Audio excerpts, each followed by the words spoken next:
A story that has made headlines throughout the day, and the government will in 2 weeks' time launch the new third-generation IDs known as Maisha Card in a project that will cost the government 1 billion shillings. The digital cards will phase out the current national identification cards and will be used as the official identity. Kenya is set to introduce what the government says is a new digital identity system.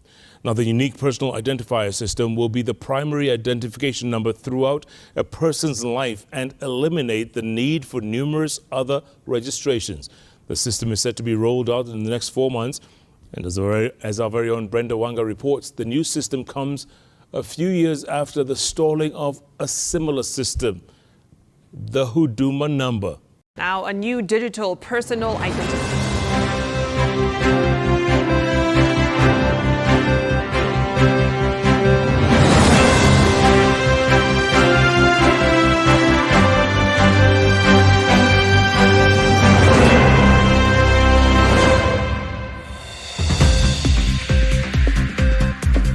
The new digital cards will be issued to all citizens at birth and will replace the current second-generation ID.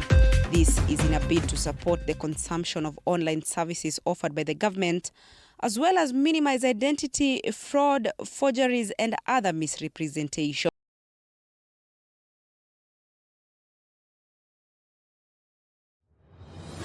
A Kenyan High Court has lifted the orders it had previously issued freezing the issuance of the new generation identity card known as Maisha Number, which is the official name for the new Unique Personal Identifier. UPI and Huduma Number, its predecessor that was launched but never quite kicked off, are not similar in any way. The Maisha Number is primarily designed to serve as a unique identifier for all Kenyan citizens and meant to be used throughout various stages of life, including at birth, for education, tax payments, and as death certificate number upon demise. It is aimed to streamline access to various government services, including healthcare, social security, and financial services. On the other hand, the Huduma Number was initially introduced as a government service number. The Maisha Number is set to bring several unique features to the identification system. More than 9 million records of Australians. The single most devastating cyber attack that we have experienced as a nation. 6.5 gigabytes of personal data from almost 10 million of its customers, all now dumped on the dark web. This is one of the great challenges which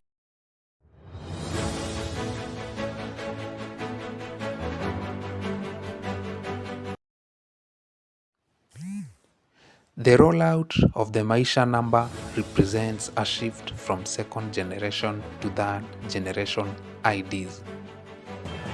This means that the new system incorporates digital technology to make identification more efficient and user-friendly. According to experts who are spearheading its rollout, it is built on more secure cryptographic algorithms compared to its predecessors. This will go a long way to help in preventing modern-day misrepresentation and digital identity theft. Upon reaching the age of 18, Kenyans will be issued a Maisha Card. This card likely integrates the Maisha Number and serves as a more mature and comprehensive form of identification. It can be used for various purposes, including voting, accessing financial services, and more.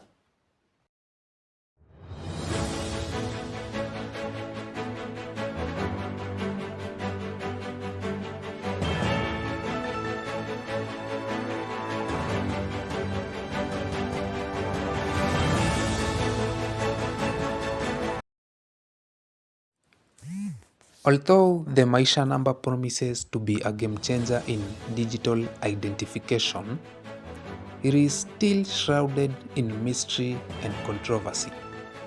with the Kenyan government hurriedly pushing for its implementation amidst criticism by information technology experts and activists, with many of the experts claiming that it is a vaccination tracking program.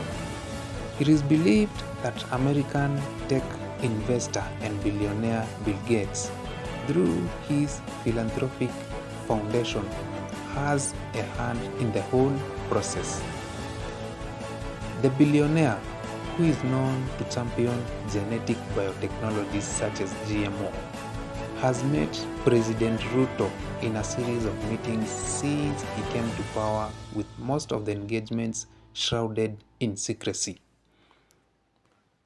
In most of their views, the experts claim that it is a biometric vaccination system for newborns that will replace birth certificates and help track children from birth to 5 years of age, saying that it will be used to monitor and ensure all children receive their vaccines.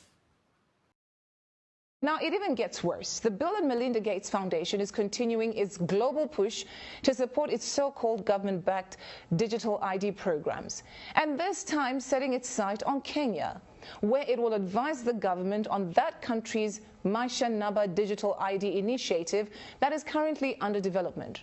So, according to a Kenyan news agency, Gates' role is assisting the Kenyan government in its development, and the rollout of Maisha Number was announced after a recent series of the closed-door meetings with Kenyan President William Ruto. According to Biometric Update, Maisha Number is supposedly expected to address different challenges, such as identifying and authenticating citizens, safeguarding primary registration documents such as birth certificates and national identity cards, and improving the management of the social programs and government operations. The Gates Foundation is believed to have struck an alliance with Gavi, officially known as the Vaccine Alliance, or the Global Alliance for Vaccines and Immunization, which is a public-private health partnership with the goal of increasing access to immunization in poor countries. It was set up as a global health partnership in the year 2000 with the goal of creating equal access to new and underused vaccines for children living in the world's poorest countries. In particular, Gavi, which is fully endorsed by the World Health Organization, aims at accelerating access to vaccines and strengthening countries' health and immunization systems, while introducing innovative and new immunization technologies. The project has been met with skepticism in some parts of the country. Rights groups have also been expressing concern over the possibility of discrimination and the erosion of privacy. But listen, I just told you in a very nice way. Now let me just put it blatantly to you. The program targets the birth of new babies. So once you have your baby, before your baby leaves the hospital, you no longer get a paper birth certificate, but then you get a digital one that is somehow implanted somewhere on somebody's body. Think about that. We will be able to launch digital ID, where every Kenyan don't have to carry any paper, plastic or otherwise, as an ID, that they should be able to be identified digitally using their iris or their fingerprints, and we can transact without the necessity of people struggling to identify who they are. And the most Kenya is in serious trouble. Now, for you to accept this, that means you're going to be completely surveilled and controlled. Think about it. So they have targeted the new babies, of course, even the ordinary citizens, the grown-ups, the young ones, the teenagers, and even the elderly ones will receive this digital ID. But they will then create a new generation where they'll be completely under this digital ID and they have no choice. The Gates Foundation has invested over $6 billion in agrotech giants such as Syngenta and Bayer. This allows the foundation to go ahead with genetic and biotech-driven agendas such as large-scale production of GMO food, which goes a long way to promote a corporate-controlled neocolonial food system in the guise of protecting Africa from food collapse. Recently, the government of Kenya granted the foundation a raft of special diplomatic privileges and immunity to its expatriates. The Gates Foundation staff will be exempted from legal action for acts performed in their official duties, as well as from paying direct taxes in their salaries.